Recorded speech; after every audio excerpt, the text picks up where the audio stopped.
Joining us now to review some of the headlines of today's newspapers from around the world is Arise news analyst Emmanuel Efeni.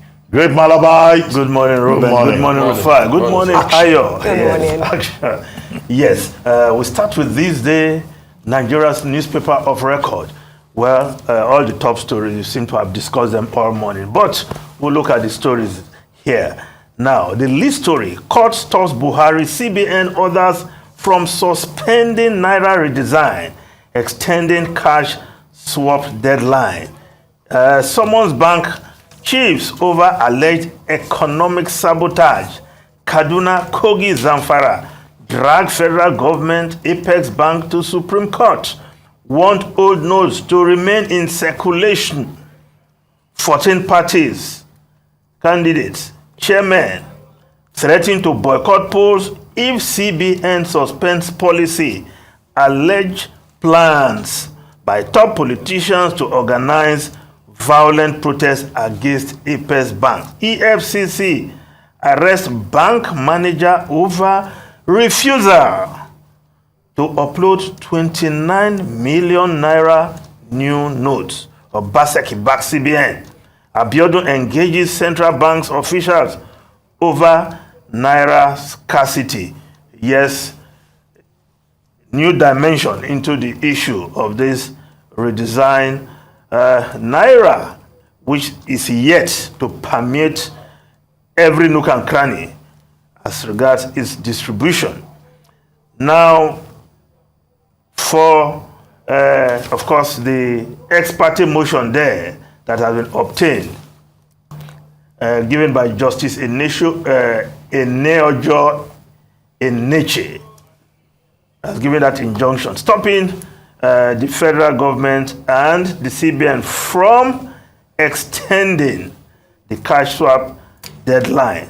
And of course, the three state governors, Kaduna, Kano, Zamfara, have gone to the Supreme Court in their own case to ask the federal government, to ask the court to compel the federal government to allow the circulation of the old currency to continue.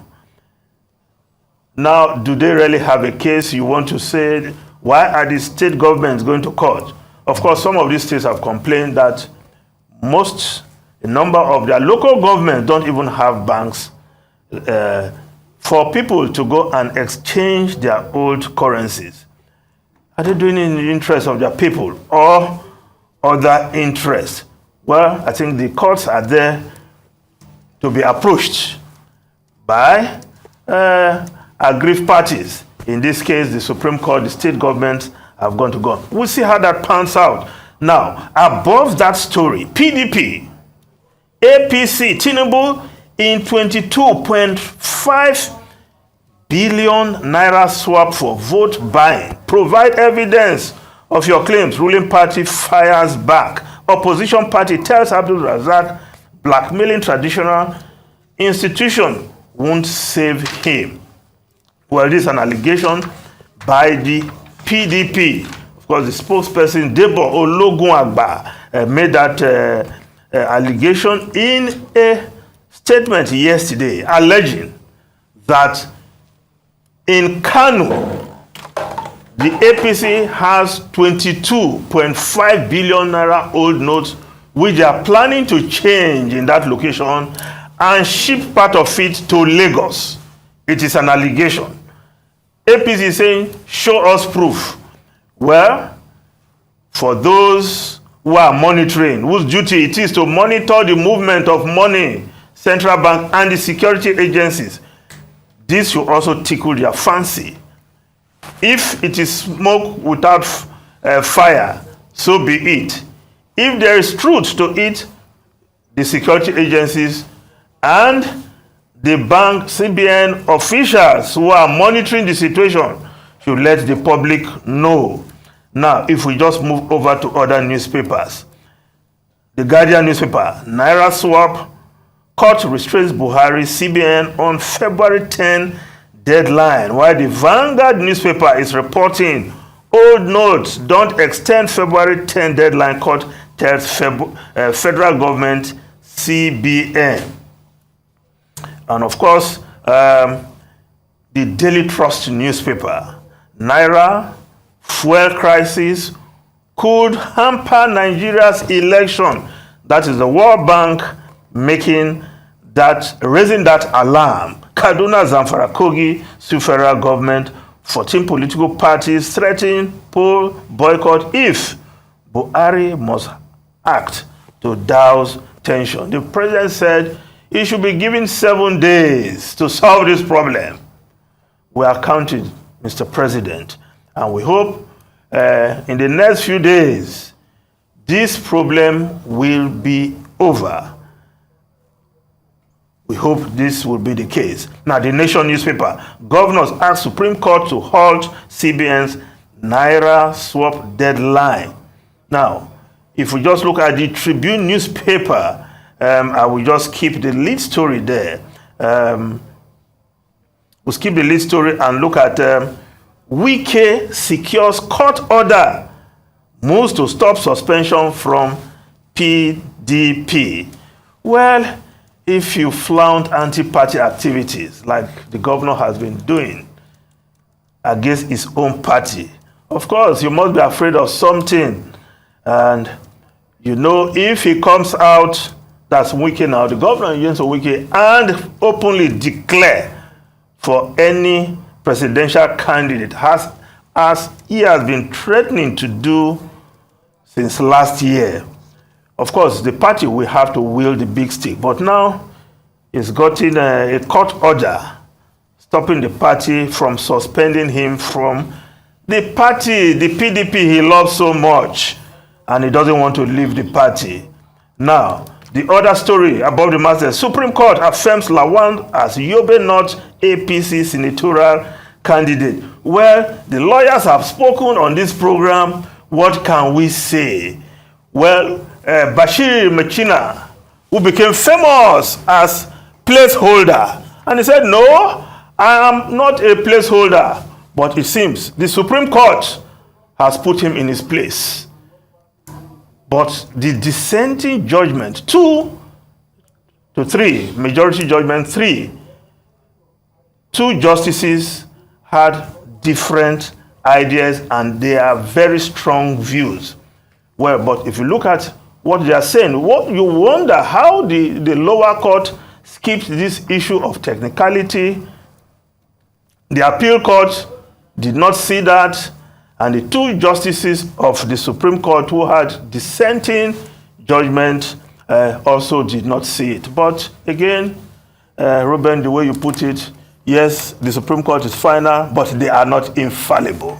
That's how you lawyers put it. So perhaps we just live with this infallibility. We seem to be staring those of us who are not lawyers in the face. Now, we just move over to the foreign newspapers quickly. The papers in the UK, yes. The Guardian newspaper, giant earthquake killed thousands in their sleep. Buildings flattened in border region by war. Britain flies in aid and rescue specialists. Of course, that's the Times newspaper. The Times of London is what I just read. While the Guardian, which we have on the screen, is catastrophic. Thousands died as earthquake hit Turkey and Syria. The Financial Times also have that story. Thousands dead after biggest quake in 84 years shake Turkey and Syria. Of course, there's a report that there was another earthquake this morning, reported by the Times online. Is reporting that another quake hit that region this morning. Of course, the impact of this felt as far as Egypt and other places. Ruben, Rufai, and Ayo. Very tragic incident in Turkey and Syria. As at the last report, over 10,000 persons were reported to have died.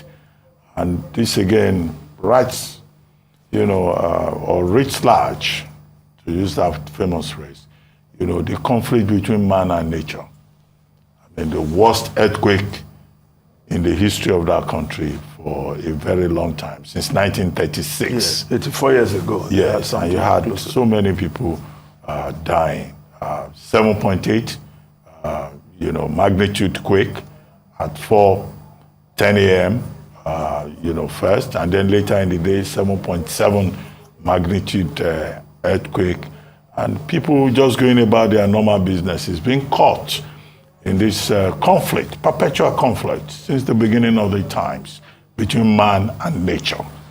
And it's most unfortunate that this is the case. Countries and the UN Secretary General Antonio Guterres, they've all called for international aid. And I think right now, Turkey needs that support, needs that humanitarian assistance to help the people of Turkey, the people of Syria, who are in distress. There's also an African dimension to it. The Nigerian Football Federation has reported that Nigerian players who are playing in the Turkish league, Ahmed Musa, Enriyo Yekuru, and others, that they are safe. But we also remember our brother, Christian Asu, the Ghanaian, footballer, who was had to be rescued from the robbers. And he has breathing issues. He's been taken to hospital. So we identify with all the people who have been affected. But this is, again, one of those poignant reminders that as human beings, we excel, we do well, but we are like gnats in the hands of nature. And that is why all this talk about climate change is very important for us to remember that whatever man has been able to achieve, to tame nature, nature is supreme.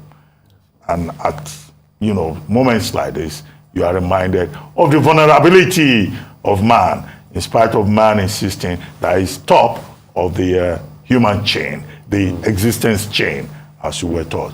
As for the statement about the Supreme Court, yes, it's not me that said it. The credit for that goes to Justice Chukwuka. No, I know. Okuta, yes, who said, look, we're a final court, yes, not because we're infallible, yes, but we're an infallible court. But the only thing about the Supreme Court, whatever the case may be, is that only the Supreme Court can correct itself. Yes, so if you want to appeal, you can only appeal to God. They said that we seem to be seeing infallibility in this So I want to quickly say some judgment. things about Turkey and the earthquake.